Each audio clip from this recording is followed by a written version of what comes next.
the positive thing is that there is a realization that it cannot continue this way. We have what it takes to fix it. And the conversation is already begun on what do we realistically do to be able to get the African Union to take charge of the affairs of our continent. Let me give you a case in point. We decided, for example, that we are going to assemble our market using the Africa Continental Free Trade Area market. Yes, that's a good decision. Ecosystem. Yeah. And the positive thing is that it was unbelievable at the rate at which we were able to achieve consensus and we were able to achieve ratification. And I want to tell you, it is among the things that happened in the shortest time possible. It tells you there is greater realization that unless we act in concert, unless we act together, we are unlikely to make any impact anywhere. We have, at least on the market issue, we have put that together. There is a debate that is going to evolve. Like, for example, we have also decided that it will not going to be business as usual. We have these meetings, Africa-US meeting, Africa-Europe, Africa-Turkey, Africa... India. Now we are waiting for, there is another one, Africa-Russia. And Africa-Japan. And Africa-Japan. We have made the decision that it is not intelligent for 54 of us to go and sit before one gentleman from another place. And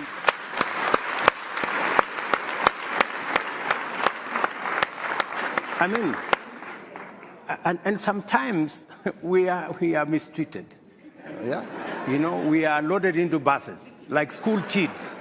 You know, and it's not right. Well, you are summoned. You know, it's not right. So the decision that we have made as AU is that going forward, if there is going to be a discussion between Africa and any other country, we are going to be represented by the chair, the outgoing chair, the bureau.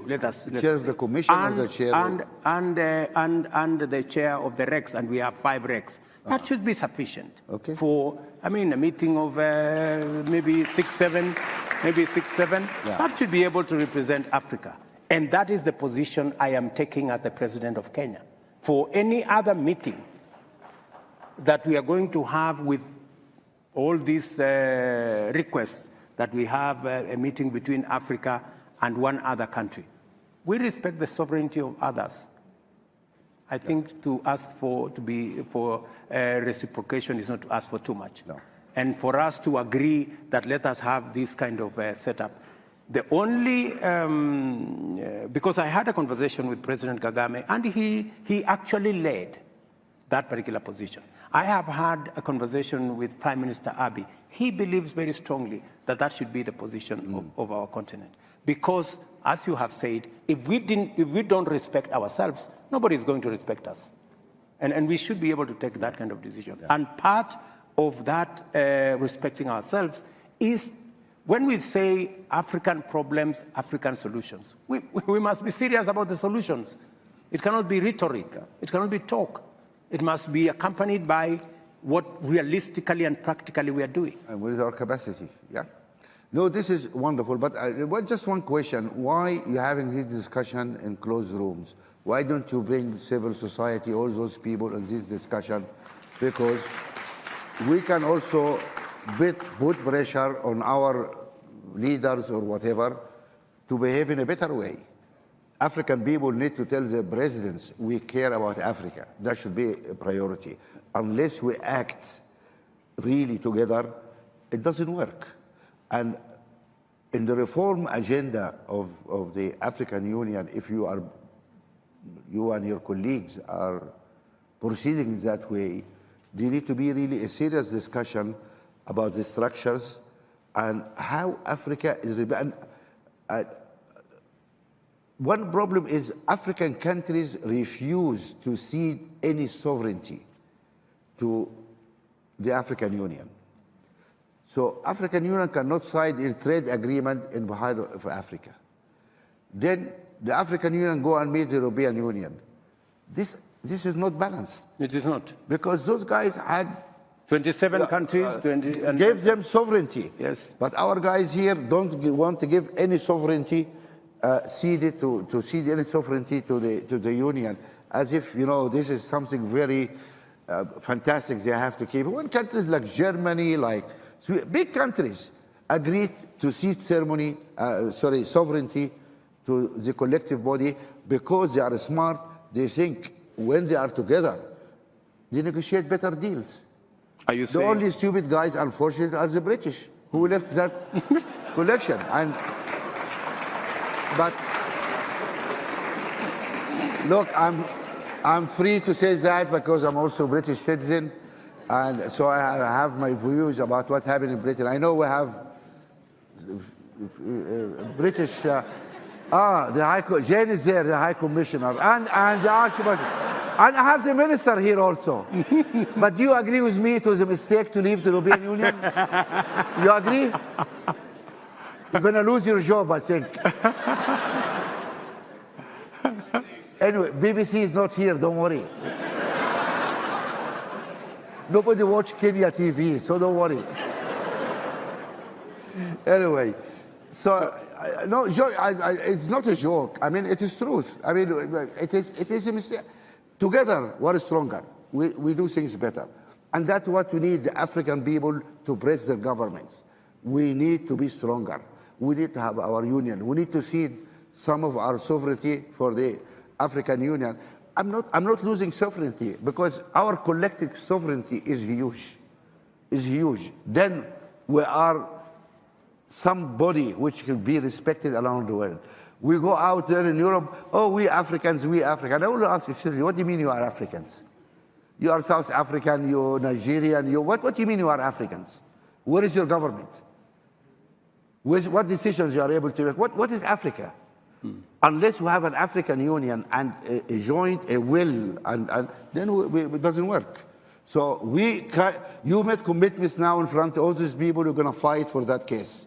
Is that correct? You have my commitment, and not just me, by the way.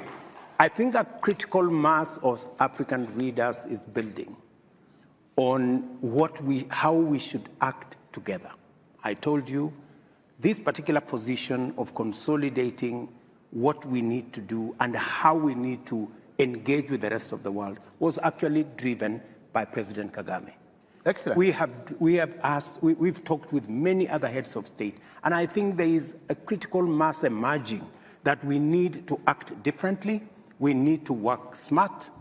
Let me tell you of an unfortunate situation. I visited one of the countries, I don't want to say which one, and we were having a conversation about the economic partnership agreement between EAC and the EU. Yeah. The EU, 27 countries, 520 million people have agreed on what we need to do. EAC, we have sizable, 170 million people. Then one country, and I don't want to say which one, refused to sign. So he said, no, we need to teach these people some lesson. So I'm listening. Your country has 11 million people. What are you going to Now we know the country.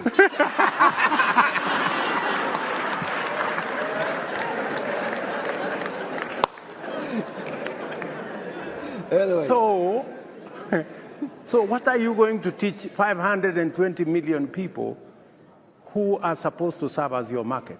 Really?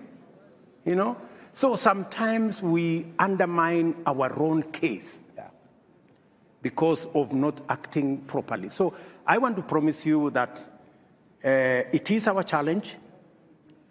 The realization alone that we have a problem is halfway the solution from where I sit. So we know that we have to change stuff. We know that we have to act in a manner that makes sure that we secure our interests, because the whole discussion, the whole discourse is about interests. What is our interest? How do we protect our interests? Because everybody protects theirs. Yeah. So this is awakening, and I think the engagement of Africa with the rest of the globe is going to change. That is why, for example, we are having the Climate Action Summit, because we want to go to the UN.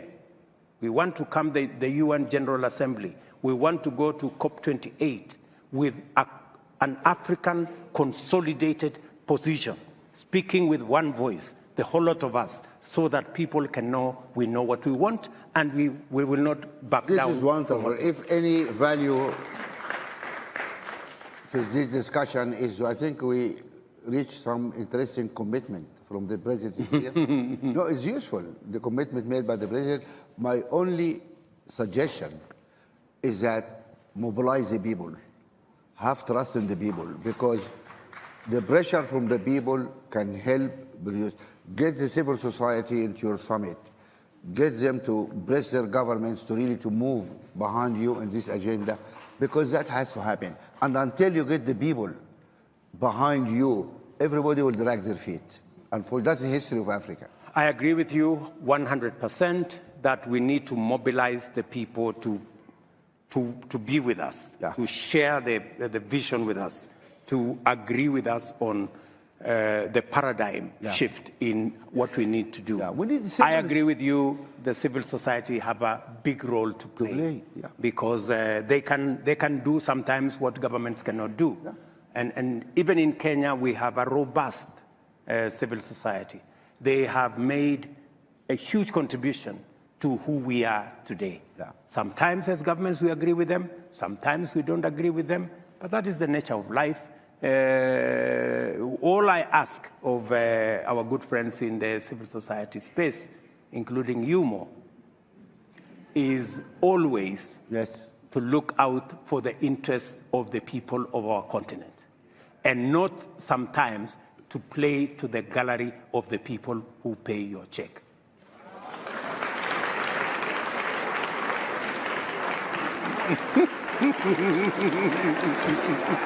What are applauding for?